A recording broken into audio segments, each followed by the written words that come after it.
বিসমিল্লাহ আলহামদুলিল্লাহ ওয়াসসালাতু ওয়াসসালামু আলা রাসূলিল্লাহ ওয়া বা'দ।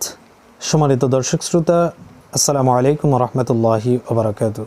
সম্মানিত দর্শক শ্রোতা, জান্নাতের পাতে শিরোনামের 11তম পর্বে নতুন একটি এপিসোডে আপনাকে স্বাগতম। প্রিয় দর্শক শ্রোতা, আমরা আমাদের এই এপিসোডগুলোর মধ্যে আল্লাহ রাসূল সাল্লাল্লাহু আলাইহি ওয়াসাল্লামের এমন সব হাদিস নিয়ে আলোচনা করি যেখানে আল্লাহ পাক রব্বুল আলামিন অথবা রাসূল সাল্লাল্লাহু আলাইহি ওয়াসাল্লাম আমাদেরকে জান্নাতের সুসংবাদ দিচ্ছেন।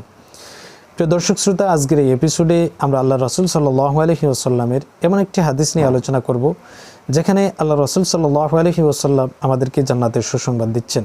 عن أبي بكر بن أبي موسى عن أبيه أن رسول الله صلى الله عليه وسلم قال من صلى البردتين دخل الجنة। হযরত আবু বকর ইবনে আবি মুসা রাদিয়াল্লাহু তাআলা আনহু তিনি তার পিতা হতে বর্ণনা করেন, আল্লাহ রাসূল সাল্লাল্লাহু আলাইহি ওয়াসাল্লাম বলেছেন, যে ব্যক্তি দুই ঠান্ডা ওয়াক্তের নামাজ আদায় করবে দাখিলাল জান্নাহ, সেই ব্যক্তি জান্নাতের মধ্যে প্রবেশ করবে। মুহাদ্দিসিনে কেরাম এই হাদিসের ব্যাখ্যা বলেন, মান সাল্লাল বারদাতাইন, এখানে দুই ওয়াক্ত বলতে ফজর এবং আসরের নামাজকে বোঝানো হয়েছে।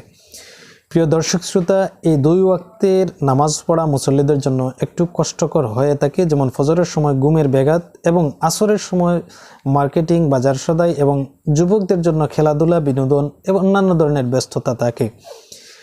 এজন্য আল্লাহ রাসূল সাল্লাল্লাহু আলাইহি ওয়াসাল্লাম স্পেশালি এই দুই ওয়াক্তের কথা উল্লেখ করেছেন, কারণ এই দুই ওয়াক্তের নামাজ ধরার মাধ্যমে, ইহতিমামের সহিত আদায় করার মাধ্যমে অন্যান্য সব ওয়াক্তের নামাজ সহজ হয়ে যায়, ধরা সহজ হয়ে যায় এবং ইহতিমামের সহিত আদায় করা যায়। এজন্য আল্লাহ রাসূল সাল্লাল্লাহু আলাইহি ওয়াসাল্লাম বলেছেন, এই দুই ওয়াক্তের নামাজ যিনি গুরুত্ব সহকারে আদায় করবেন তিনি জান্নাতের মধ্যে প্রবেশ করবেন। অর্থাৎ তিনি এই দুই ওয়াক্তের নামাজ আদায় করার মাধ্যমে অন্যান্য 5 ওয়াক্তের নামাজ সহজভাবে আদায় করতে পারবেন। আর যিনি 5 ওয়াক্ত নামাজ যথাযথভাবে আদায় করবেন তিনি জান্নাতের মধ্যে প্রবেশ করবেন ইনশাআল্লাহ। এজন্য প্রিয় দর্শক শ্রোতা, আমরা দৈনন্দিন 5 ওয়াক্তের নামাজ অবশ্যই আদায় করব এবং বিশেষভাবে গুরুত্ব সহকারে ফজর এবং আসরের নামাজ আদায় করব। কেননা কোরআন মাজিদের মধ্যে আল্লাহ পাক রব্বুল আলামিন বলছেন যে তোমরা নামাজ আদায় করো, নামাজের হেফাজত করো, বিশেষত নামাজ অর্থাৎ সালাতুল উস্তা মধ্যবর্তী নামাজের হেফাজত করো।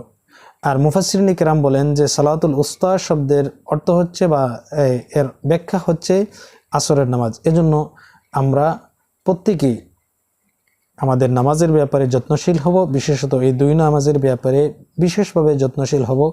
যেহেতু ঘুমের কারণে এবং বিকালে আসরের নামাজ বিভিন্ন ব্যস্ততার কারণে, কারো বাজারের জন্য, কারো খেলাধুলার জন্য, বিভিন্ন ধরনের ব্যস্ততার কারণে মিস হয়ে যায়। এজন্য এই দুই ওয়াক্তের নামাজ আমরা বিশেষ গুরুত্বের সহিত আদায় করব ইনশাআল্লাহ। আসসালামু আলাইকুম ওয়া রাহমাতুল্লাহি ওয়া বারাকাতুহু। مرحبا